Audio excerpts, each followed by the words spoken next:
So Sandokan, I might have overhyped it a little bit for myself, just like a little bit, just a notch. Well, actually to the point when I didn't want to do this video at all. It would be just less painful for everybody, but hey, where is fun in that? So let's get going. Sandokan is a new modern remake of a well-received 1976 series with an Indian actor Kabir Bedi, which in turn is based on a series of novels by Italian writer Emilio Salgari, known for his swashbuckler adventures and also, believe it or not, a pioneer of science fiction, often referred as Italian Jules Verne. So pretty solid roots if you ask me, lots and lots of fun to be had. But I got an impression that new Sandokan just got overwhelmed. It just doesn't know what to do with this all. An Italian independent production company dropped just over 30 million euro on it, which is a lot for a TV show. I mean, I loved outdoor footage, and indoor sets also look like they're well thought through and even often over stylized. They do their job just fine. But what's a pirate without a ship? I want to say a very mediocre thief at best. And the ships in this show just leave way too much to the imagination. I mean, I didn't expect master and commander type of immersion, but I also didn't expect 180 of it. It's the same frame, we never get past the bottom of the sails, I mean the same artificially lit up background sky. Naval combat is pretty much the medium shot of firing cannons, cut to the wide shot and then hard cut to the next scene. And there is always that one guy on the deck of a British ship that just looks so freaking lost. I love this guy. I hope they're gonna keep him for season 2. What really saved the show for me, visually at least, is the costumes, honestly. Maybe they're not reflecting 100% the fashion of the 19th century, but it's just a treat to look at. I cannot say, unfortunately, the same about weapons, but whatever, we're moving on. Let's talk about more fun stuff.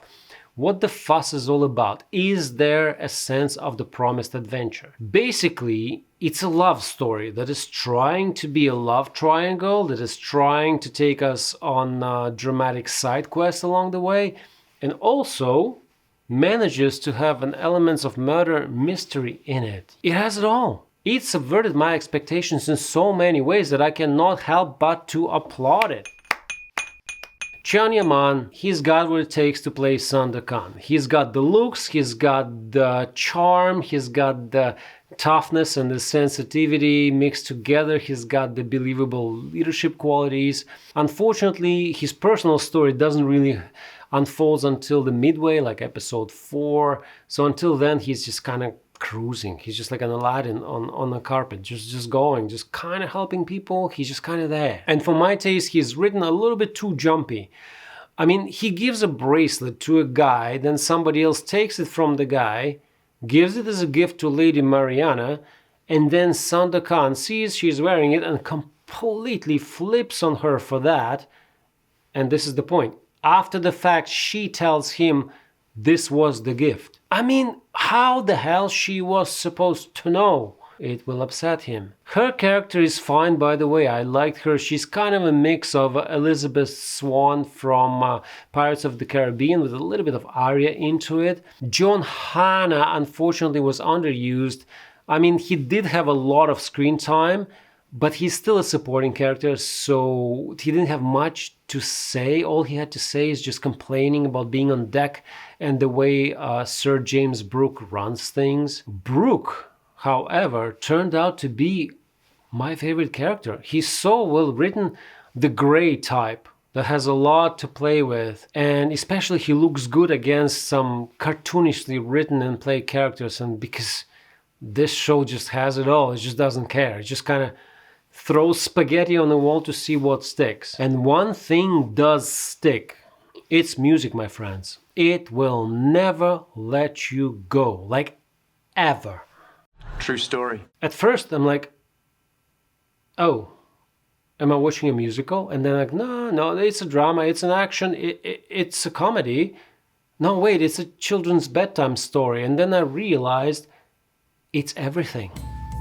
It's everything and more. There is Broadway, there is tribal, there is ambient, there is like epic orchestral, there is, well, not maybe country, but there is definitely always. The music is just always. It doesn't matter if the moment is less important or more important, it will always get accented at the most awkward times and supported by even more awkward slow motion. I kid you not, it's like they gave the editing to like a film school intern and just like, well, I didn't have time, we kind of forgot to check the finals. I'll finish that on up tonight and then I'll bring it over first thing tomorrow morning. It's so awkward at times that it becomes very, very amusing, and I can forgive anything that makes me laugh. In fact, I already did. What I can't forgive, however, is a lazy dialogue. Trust me, I auditioned and worked enough as an actor to suspect what kind of pain the cast of Sandokan must have gone through. They treated me well. You'll pay for this. What choice do I have? It's flat. It's just plain flat. Lack of reasoning, flat, flat, flat. It's more flat than my buttocks that I often neglect during my workouts. I mean, sure, I get it. You don't have a Tarantino on your team, that's fine, but how about using the basic human reasoning and response to things in a situation? Just like keep it natural. You don't have... Don't be lazy. And I know I'm being pretty harsh. I'm brutal, yeah, sure. But so is leaving 10 out of 10 review on IMDb. I mean, come on, guys. That's just derailing the audience. It's just like sending them to the pit. Why don't you just be honest? Because in the long run, that will help to make the future of entertainment better.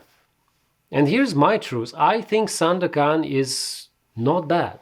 It's not bad. It has a lot to play with. The problem is it doesn't have a clear vision of what to do with all that fun. It's just keeps juggling all those balls, just trying to be everything at once. It's like an Italian, I don't know, Truffaldino that's trying to serve two masters at once while comically stumbling along the way. And because of that, and I can't believe I'm actually going to say it, but I will, I found it kind of addictive. I found it adorable, literally adorable in its naivety. It kind of became one of my guilty pleasures that I watch it and I want to stop even though I know I can't stop, and then I know I never ever ever ever tell anybody that I finished it, which, yeah, well, so if you've seen the show, please let me know what you think of it. Did any of the characters grew on you? And as always, thank you so much for listening. Until the next one.